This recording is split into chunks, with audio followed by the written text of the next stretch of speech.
सबसे प्यारी दोस्ती। एक बहुत घना जंगल था, इतना कि उसमें सूर्य की किरणों भी नहीं पहुंच पाती थी। इस जंगल में तरह तरह के भयानक जानवर थे। सभी सुख चैन से रह रहे थे। एक दिन उस घने और भयानक जंगल में एक हाथी आ पहुंचा। देखने में पहाड़ जैसा ऊंचा और शक्तिवान। जब वह चलता तो सारे जानवर उसे छिपकर देखते थे। उसके चिंघाड़ने से जंगल में भगदड़ मच जाती थी। बड़े जानवर छिप जाते और छोटे जानवर अपनी मादों में दुबक जाते। जंगल के जानवरों का सुख चैन छिन गया। यह देख हाथी बहुत परेशान रहने लगा। उसकी समझ में कुछ नहीं आ रहा था। वह तो उन्हें दोस्त बनाने के लिए प्यार से आवाज लगा रहा था, पर होता उल्टा ही था। उसकी समझ में नहीं आ रहा था कि आखिर उसमें कौन सी बुरी आदत है। वह रात दिन यही सोचने लगा। एक दिन हाथी उदास मन से धीरे धीरे घूम रहा था। जब वह जंगल के एक पुराने बरगद के नीचे पहुंचा तो उसे एक चीख सुनाई पड़ी। कोई चिल्ला रहा था, बचाओ बचाओ। हाथी ने सिर उठाकर देखा। एक नन्हा सा चूहा पेड़ की टहनियों में उछला चिल्ला रहा था। हाथी बोला, घबराओ नहीं, मैं अभी तुम्हें बचाता हूँ।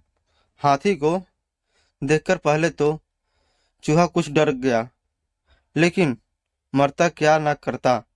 चूहा डर भूल गया और हाथी को डबडबाई आंखों से देखने लगा।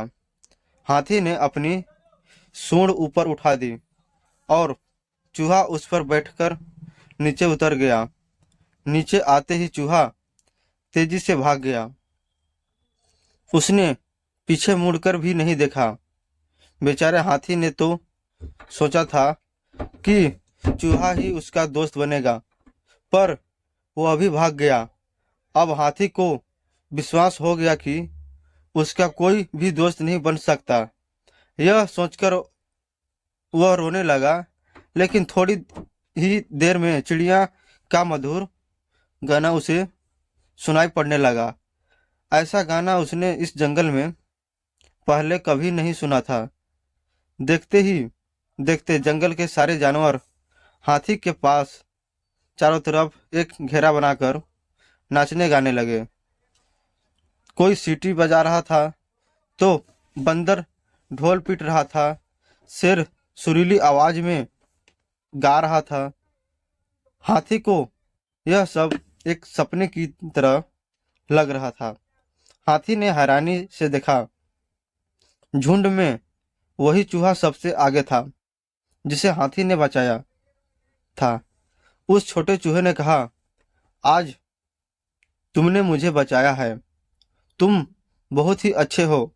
शरीर से चाहे कितने ही बड़े हो, परंतु तुम्हारा दिल दया और प्रेम से भरा हुआ है। आज से तुम हम सबके दोस्त हो और हम सब तुम्हारे। हाथी ने उन्हें बताया कि असल में उसका जोर से बोलना का मतलब जानवरों को डराना और नुकसान पहुंचाना नहीं था, बल्कि दोस्त बनाना था। अब हाथी भी उस नाच गान में शामिल हो गया। सारे जानवर और भी झूम झूम कर नाचने गाने लगे। हाथी फिर कभी इतने जोर से नहीं चिल्लाया।